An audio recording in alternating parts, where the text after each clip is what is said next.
Hello everyone. This is a video on second part of the topic mediastinum. In this video, we are going to cover middle mediastinum, posterior mediastinum and its related clinical anatomy. So let's start.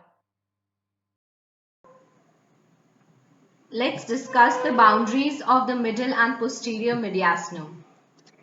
So, we have discussed the superior and anterior mediastinum in the previous video. This is your superior mediastinum and this is your anterior mediastinum. In this video, we will discuss the middle mediastinum and posterior mediastinum. And in this slide, we are going to discuss their boundaries.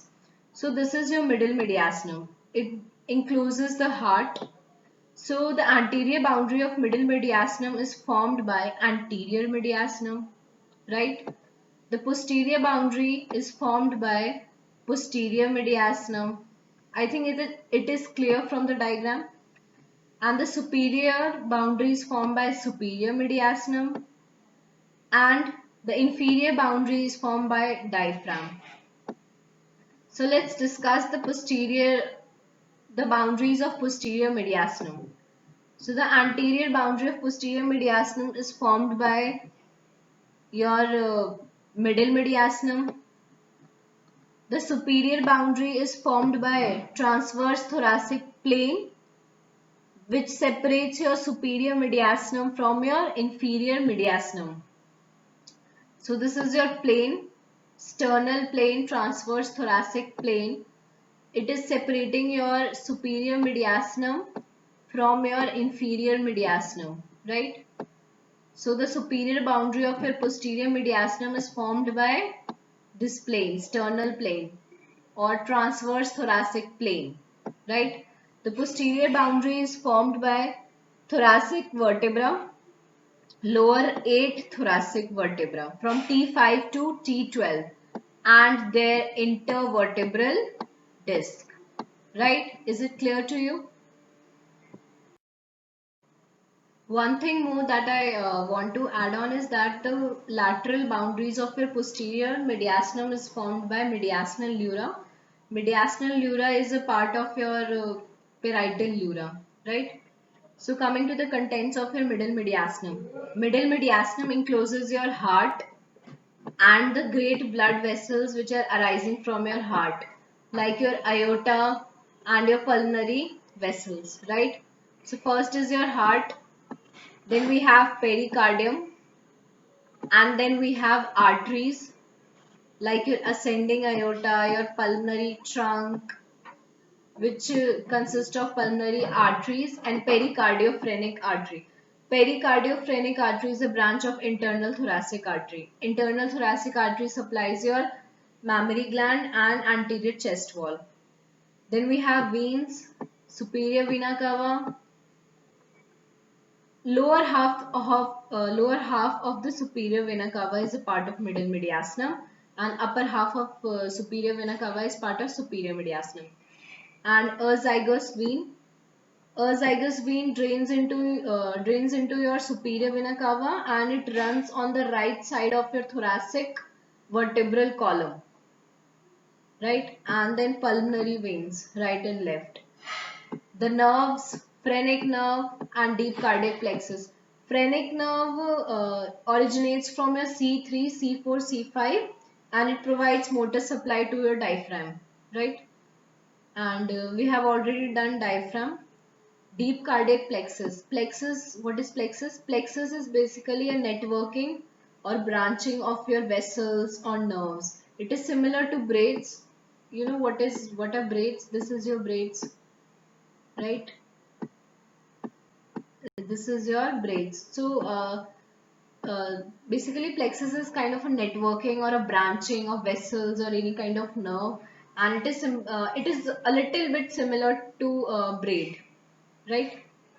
Lymph nodes, tracheobronchial lymph nodes, and we have bifurcation of trachea in the middle mediastinum. Bifurcation means this is your trachea and it bifurcate in the middle mediastinum, that is it dividing into two in the middle mediastinum, and right and left principal bronchi. So obviously the trachea would bifurcate, so The right and the left, the principal, your bronchi is also part of middle mediastinum.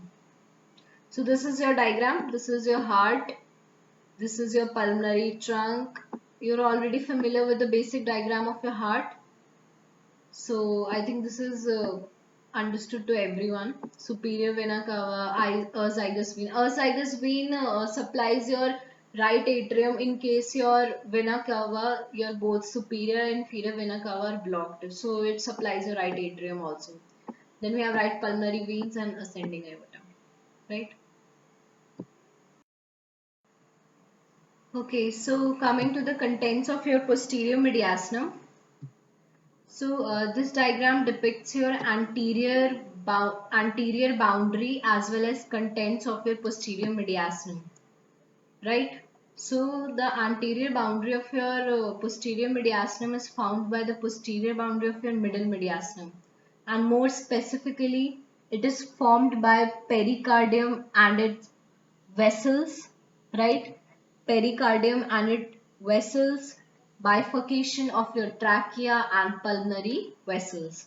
So more specifically, if we talk about the anterior boundary of your posterior mediastinum, it is formed by bifurcation of trachea, right? This is bifurcation of trachea, and your pericardium and it contains, that is it, vessels and pulmonary vessels. So these three things are mainly forming your anterior boundary of your posterior mediastinum. So let's look at their contents. So we have esophagus most posteriorly. We have trachea. Then trachea bifurcate into principal bronchi, and we have arc of aorta, right? And arc of aorta here, it is going downwards and forming descending thoracic aorta, right? We have thoracic duct here, right? We have vagus nerve. So your vagus nerve is your 10th cranial nerve, and it regulates your digestion, your coughing, your heart rate, your vomiting, your swallowing, some very important functions, and regulation of respiration as well. So it is a 10th cranial nerve. We will study it in detail in a separate part. And it is giving a branch, that is your recurrent laryngeal nerve, right? Left recurrent laryngeal nerve. So this is a branch of your vagus nerve, and then we have arc of azygous vein. Azygous, I already told you, runs on the right side of your thoracic vertebra and drains into superior vena cava. So azygous vein, as you can see, it is arcing. This is the vein, azygous vein. It is arcing over the principal bronchus, right? And your arc of aorta is also arcing over the left laryngeal, left recurrent laryngeal nerve, right? The tracheobronchial lymph nodes are although shown here, but they are contents of your middle mediastinum, right? So I told you that a bifurcation of trachea takes place in your middle mediastinum, right? So these lymph nodes are present somewhere here. So these are part of your middle mediastinum. So this is not a content of your posterior mediastinum, right? Then we have azygous vein. So you should understand this, that esophagus is not only a part of your posterior mediastinum, right? It is also part of your superior mediastinum as well, right? And similarly, trachea is also not just a part of your posterior mediastinum, it is also a part of your superior mediastinum. And then we have your principal bronchus. We have esophagus. Yes, I already told you. Esophagus, most posteriorly.